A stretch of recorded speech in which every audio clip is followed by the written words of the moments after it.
Welcome to VibeSense. All right, let's get right into it. There's a huge new bill that just passed in India's Lok Sabha. And honestly, it's causing a lot of confusion and, frankly, a bit of panic in the gaming community. You've probably seen the headlines, and they all seem to be asking the same massive question.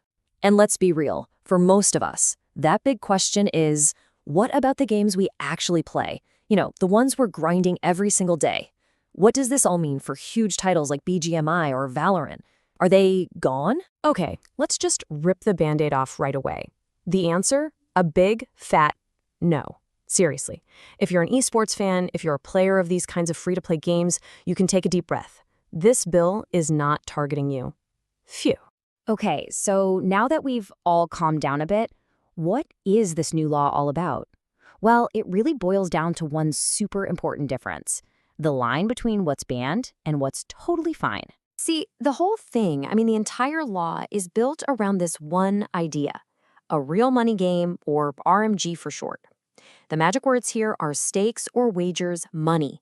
Basically, if a game makes you put your own cash on the line to play or to have a shot at winning a prize, that's what they're talking about. So you can think of it like this law has split the gaming world into two separate universes.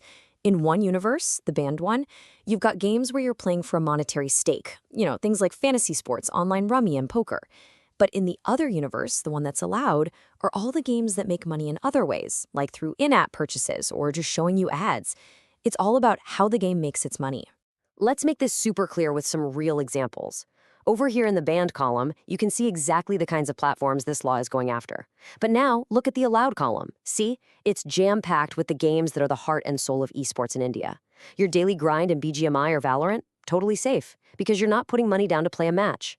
So, okay, what does this actually mean in the real world? Well, let's just say this new rulebook has some serious teeth. There are some heavy, heavy penalties for any companies that don't follow the rules. And believe me, the government is not messing around here. We're talking up to 3 years of jail time. That's for any platform or even any person caught offering or helping someone play these newly banned real money games. And it doesn't stop with jail time. Oh no, the fines are huge. We're talking up to 1 crore rupees. That alone should tell you just how serious the government is about shutting down this specific part of the gaming world. And here's something really important to understand. This isn't just hitting the gaming companies. The ripple effect is going to be massive. Think about it. The advertisers, the celebrities endorsing these apps, they're on the hook too.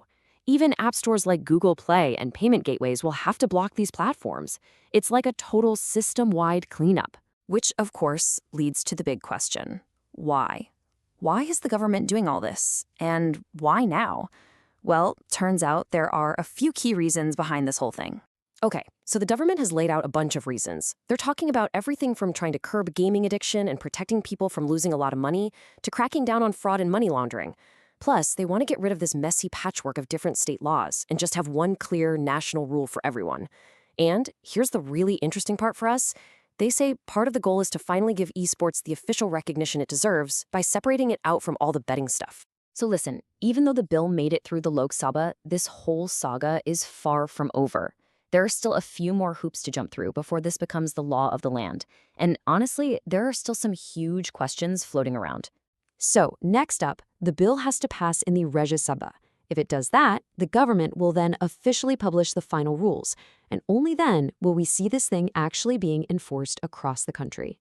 And this is where things get really interesting, what all the experts and, us gamers are going to be watching. Like, how are they really going to define the difference between a stake and a tournament prize pool? That's huge. Are we finally going to get a national body for esports? And maybe the biggest question of all, what's to stop people from just using illegal offshore sites instead? The answers to these questions are going to decide everything. When you look at the analysis from major outlets, it really boils down to this. This whole law is like a surgical strike on a very specific corner of the gaming industry.